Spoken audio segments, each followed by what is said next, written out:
it's exponentially harder for someone to store their money in a different asset or for a different asset to compete. Eventually, all the other assets go to zero against Bitcoin because they're not conservative. And so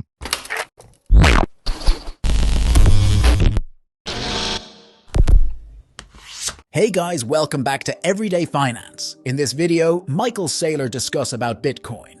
Michael Saylor says, this is the foundation of Bitcoin. The power of cryptography, on the other hand, makes it exponentially harder to violate the law or corrupt the system than it is to enforce the law.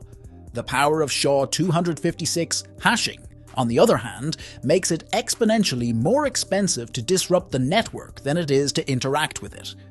Furthermore, because the protocol is conservative, it is exponentially harder for someone to store their money in another asset or for that asset to compete eventually, causing all other assets to eventually go to zero against Bitcoin because they are not conservative.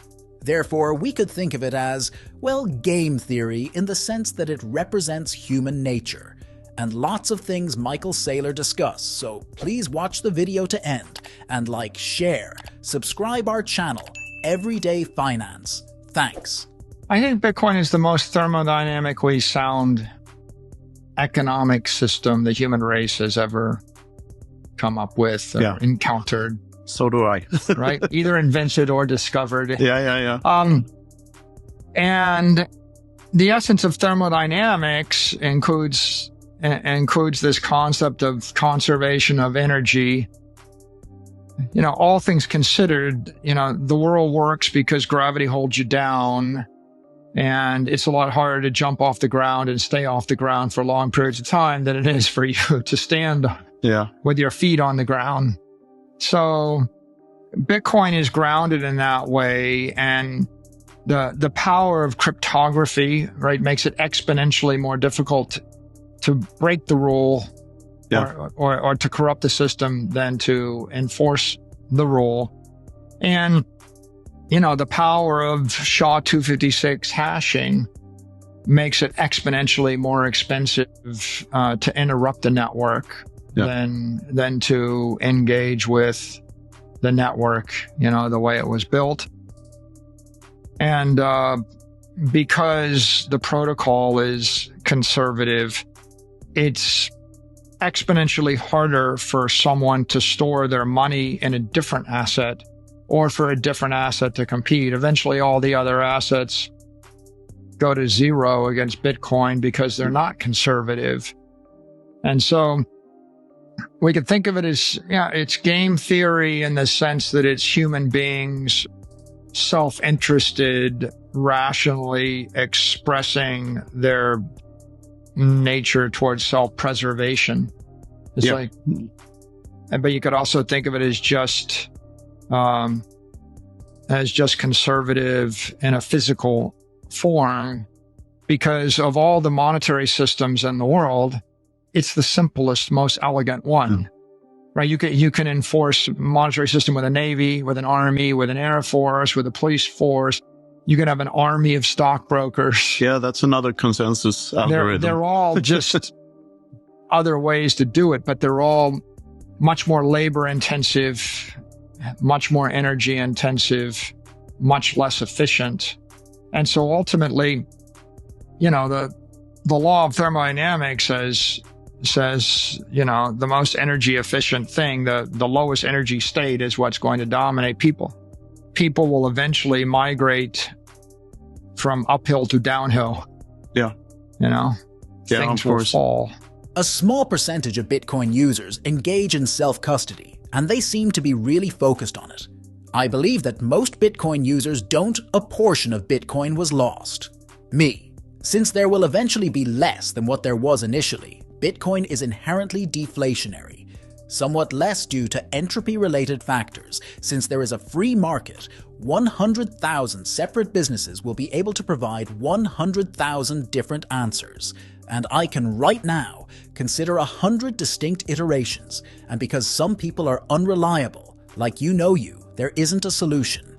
Yourself, for instance, if you go out on a Saturday night and drink excessively, Some individuals shouldn't bring their phones along. Yes, exactly. There are moments when you might not be reliable, especially if you have Alzheimer's disease in your latter years and you are the one with the keys.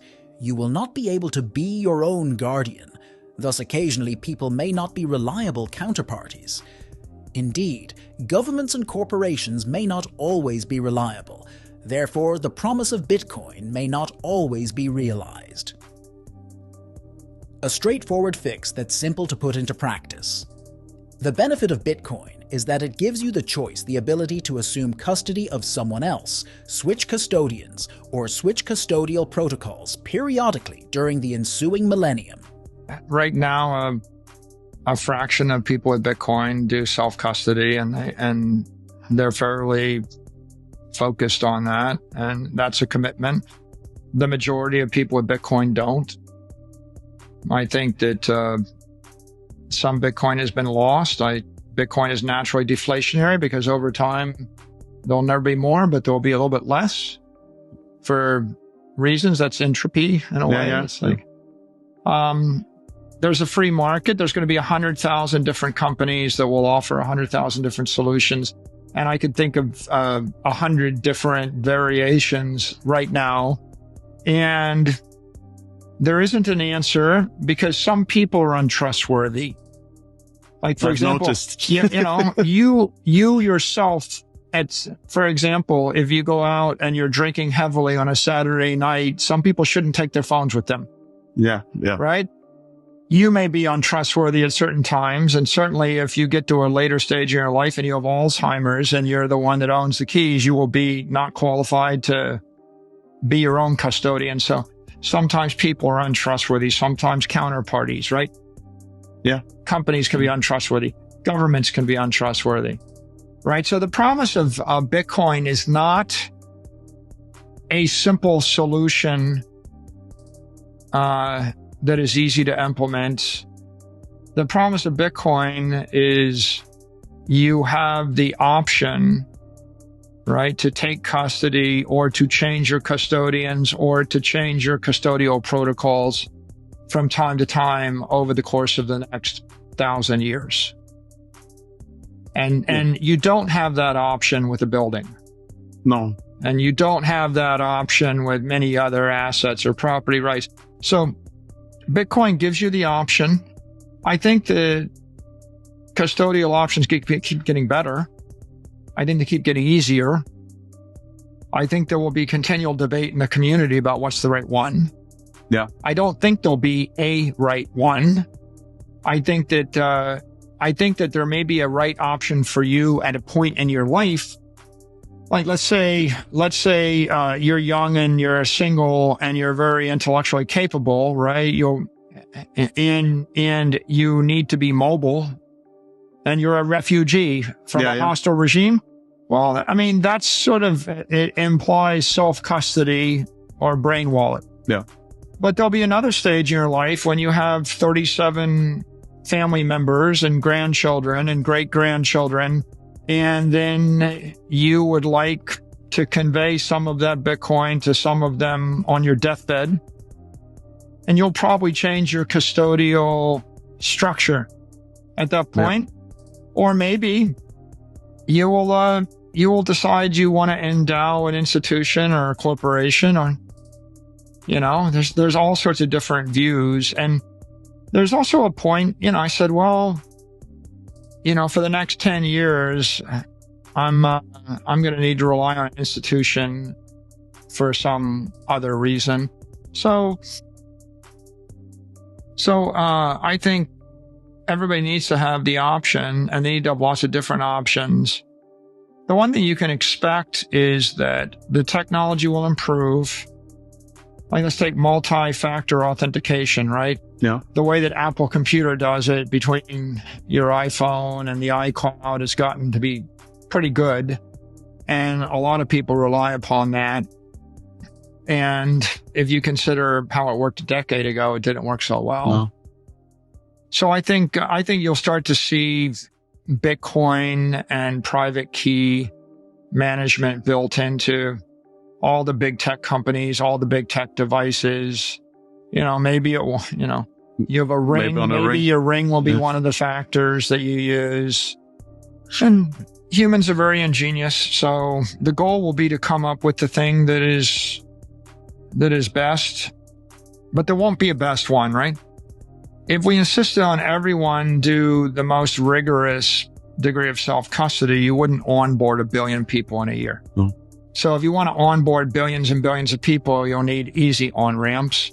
And then over time, some people will want to be able to escalate up to greater degrees of self-sovereignty. Yeah.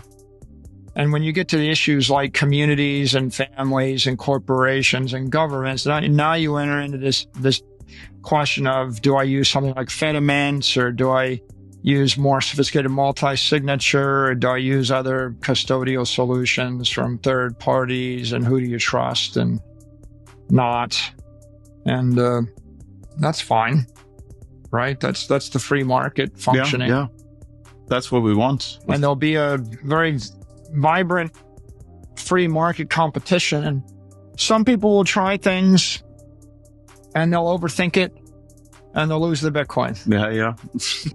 Or the time lock thing. I'll time lock my Bitcoin, and then, oops, I needed my Bitcoin and now I'm bankrupt, Yeah.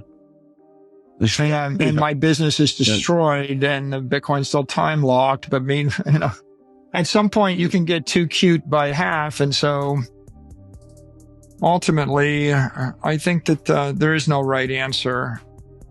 And that's not the part of property rights that Bitcoin makes simple. In theory, actually, Bitcoin makes that a bit more complicated. Yeah. If you buy a house, there's kind of one way to buy a house and hold a house, and it's all regulated. The government tells you how to do it. Yeah. But if you buy Bitcoin, there isn't one way to buy it and one way to hold it. And so that's indicative of the fact that we're earlier stages, and also just is technically much more functional.